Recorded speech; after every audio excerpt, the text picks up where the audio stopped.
İleri oynuyor. Şimdi sehve yol verdiler. Mikias topu ele geçirip. Joylens Mikias araya ötürmez. Simic vur. Vurmak lazım. Simic ve gol. Veljko Simic. Taptı o golü.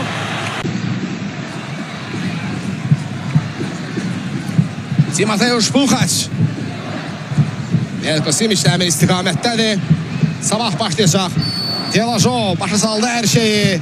Top kapı karşısına gönderilir. Zerbe gol!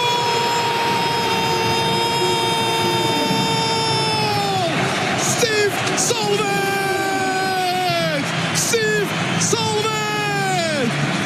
El oynadı İsayev.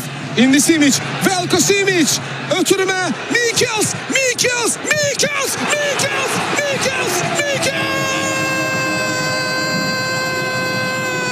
3-0! Fantastika! Arkası döyürler.